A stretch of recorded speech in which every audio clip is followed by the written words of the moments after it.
Welcome to the JP8 Report.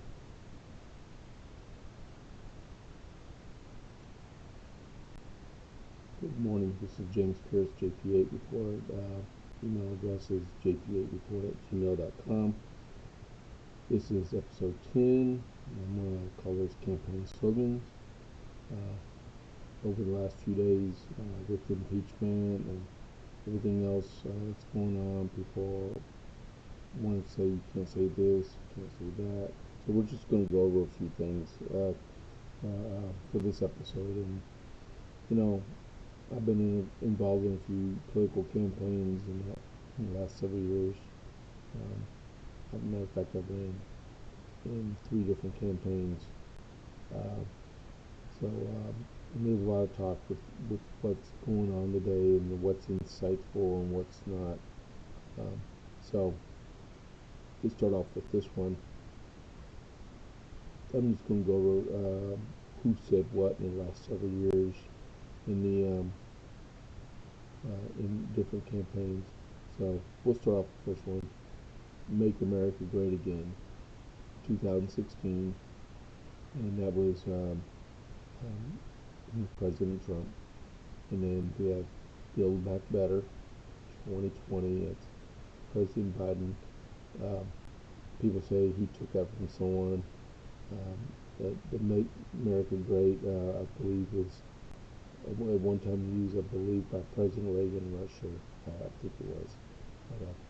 And then check out these ones we have to go over. 2012, Restore America Now. Can you imagine saying that in a reflexive voice? That was said by Ron Paul, in 2012. Mr. Romney in 2012, Obama isn't working. Okay, now that'll incite people. Like, why would I want to vote for this guy if you tell me he's not working? Hillary Clinton in 2016, fighting for us. Okay, and I'm going to fight for you. Yeah. Jill Stein, Green Party, 2016. It's in our hands. And Ralph Nader in 2008 when he ran in the Green Party. People fighting back. And then he also said, we'll fight back. These are just typical political campaign slogans that have been said over the last several years by political candidates and by regular candidates for school board and city council and governor. And there's a whole slew of them that you can look at that people have talked about over generations. I'm sure you can find stuff from 1902 or 1900, 1904, 1908, or 1932 between Hoover and FDR. I'm sure you could find something in there. Stephen Douglas and Abraham Lincoln, and the preview of the American Civil War. I'm sure, Abraham Lincoln, he had to take a secret train into Washington D.C. for fear of the assassination attempt before he was even inaugurated. There are people throughout history that said stuff, but we have the First Amendment to give us that right to say whatever we want, regardless of what people say. You're not convicted of things in our country before a trial. So that's why we have the freedom of speech and freedom of protest. So the next part I wanted to talk about was when you're getting your people out to vote, or you're trying to keep them positive and stuff. How many times have you ever heard these phrases from political candidates over the years? Okay, how about this? Fighting for what you want. Go fight for what you want. Fight for it. Fight for it. Go. go get them. In return, they go get those votes, go get those people out to the polls. Um, you're revving up your base to go out and support you. Okay, it's yours if you fight for it. That means, hey, go vote. If you want it bad enough, you'll go vote. You'll get involved in the system. Okay, it's yours for the taking. Okay? That means if you don't go vote, you're gonna lose it. Get your people out there. That go get them to vote, get them involved in protests. Let's see, what's the next one? If you want it, then go get it. Okay, you can say what you want. You can phrase any phrase out there, and someone can call it insightful, regardless of what happens out there, regardless of the situation, regardless of what someone believes. You can phrase any statement, any paragraph, any speech the way you want it to sound. Yesterday I was listening to some of the impeachment hearings, not hearings, but the Senate trial. They were taking clips of President Trump, 2-word and 3-word clips in a video. You know what? Last time I checked, usually it's 3 to 5 sentences equal paragraph, 3 to 5 paragraphs equal essay, and so on and so forth. You cannot take 2 words or 3 words from a speech anywhere and say exactly what that person meant. There is no way. If I wrote a research paper in college and put 3 words on it, I'd get laughed at. I'd get a big red F on my paper. So I don't know where they're going with this. I think they're just trying to score political points. It's going to haunt them in 2 years. So they should have never even tried this. You can go back over the last several years of other Democrats saying the same thing about getting in people's faces and telling them they're not worthy to be around here, to get out and don't come back, and blow horns at people's houses and throwing stuff at their houses and embarrassing and confronting their family members. That's uncalled for. We don't need that here. It shouldn't be happening. I can call out people left and right that do it all the time. Why is it a Democrat does something like that? It's called protected speech. But whenever a Republican does it, it's called extremist talk. You can't play both sides. It's all one thing. It's called freedom of speech. Okay. Freedom of speech is a right a lot of us fought for. It's in the First Amendment. I mean, I keep talking about the Constitution. I wish people would read it. But the First Amendment, the Second, the Third, the Fourth, the Fifth, all those first 5 are really, really important to the future of our country. It's to prevent the government for tyrannically controlling the populace. Okay. Yesterday evening I heard Mark Levine. I'll endorse him because he knows what he's talking about. He's an awesome talk show host. He's a lawyer. He's worked in the government. He's conservative like I am. And last night I heard him talking on TV. I was on the road, so I was listening to satellite radio, and he said, check this out. Is this insightful? Is this something that should have been that should have been addressed when it was said. And he said, I'm not going to tell you who it said it first, okay? I'm going to repeat what he said. And then he goes in talking about it was threatening someone, and if they didn't rule a certain way or did something. And then, man, it was pretty, all of a sudden he said, that was said last year by Senator Chuck Schumer at the doors of the United States Supreme Court, directed at Justice Kavanaugh.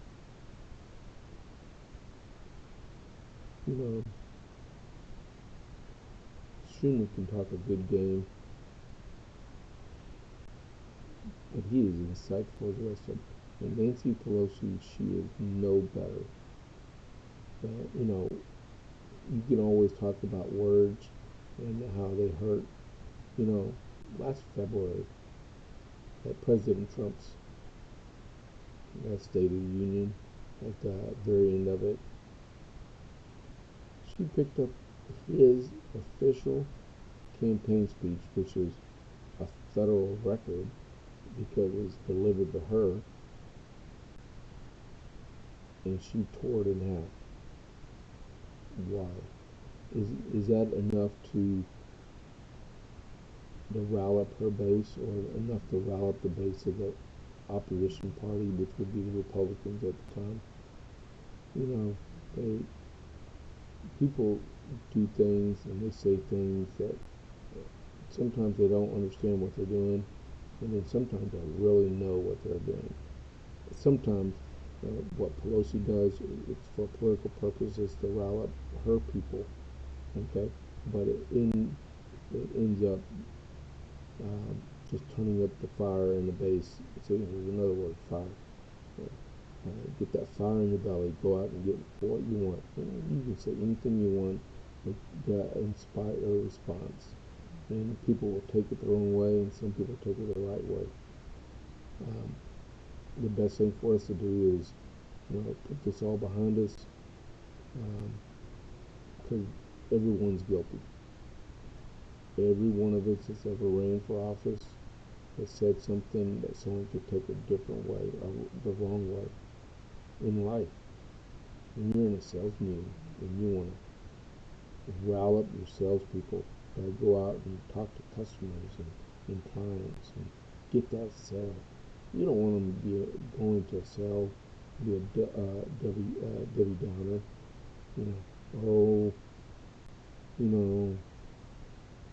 If you want that car, that would be cool. I really don't care if you want it or not. No, you want them like, hey, I got this car, it's $14,995. You can afford it. We can give it to you on 108 payments, and you'll love it for the next 3 years. You want to spite them up. Get them going, fire them. Same thing in political campaigns. You want a Mitt Romney type person, like, well, I won't go with him. Okay, just the generic candidate, except on a stump speech right before, just like the last 5 days of a campaign, and that's the time you got to rile up your base to get them out to go out and vote, and says, you know what, if you want to go vote, go vote. I don't mind if you vote for the other guy.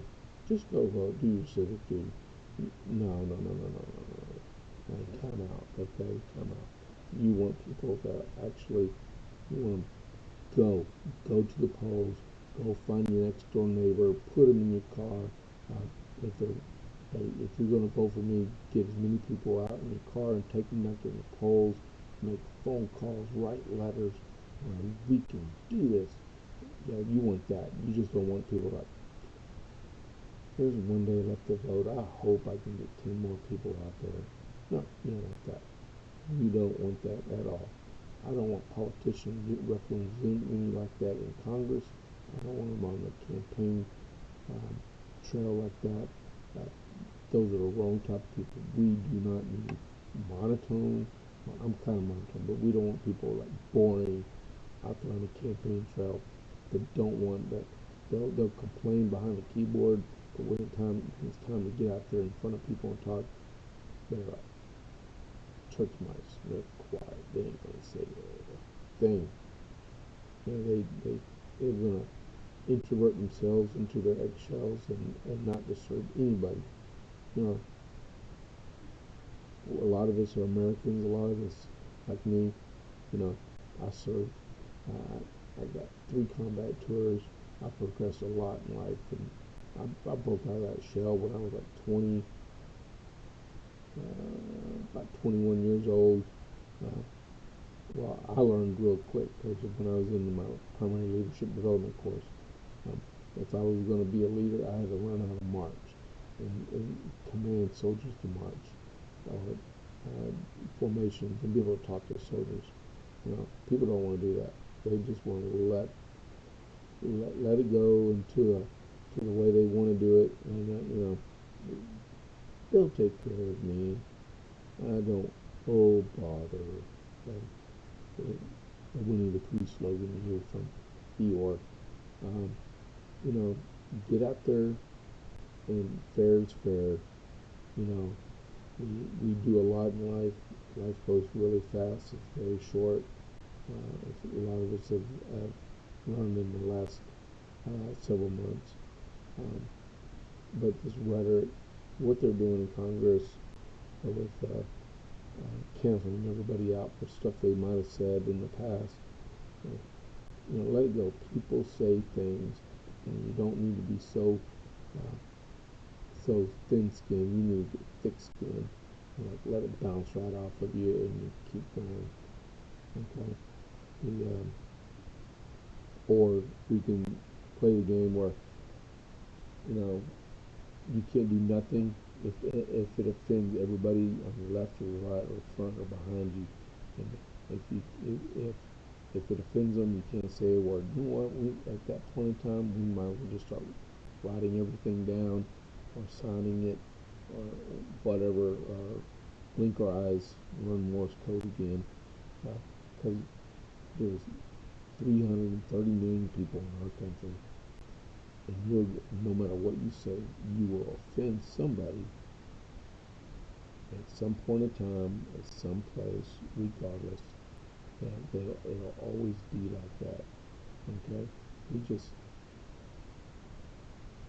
you know, sometimes, like I tell my kids, if you're on social media, if you don't like something, scroll, keep going. You know, and it's too easy. It's too easy. Change your TV station if you don't like it. Don't lead no protest where I'm going to get that channel taken off. I'm going to get that program taken off that channel. We're going to lead a protest to get it taken down because they don't agree with their type of speech. You know what? Maybe those people do, and the people that listen to them do. That's their right. So why are we going to cancel someone out? You know, the people are so quick to do that. Let's have a petition. This petition this. What is it? For the most part, what is the petition going to do for you? Okay, and unless it's a petition to put something on a ballot, it don't mean a hill of beans. It's changed up the petition thing that you can put on the whitehouse.gov site. You know, that doesn't mean nothing unless you can actually put something on the ballot. That's what matters. And you know, stop wasting your time. Just get away from the keyboard. And start talking to people. And it you know, that's a good way to put it. Don't say it unless it's worth saying. Okay.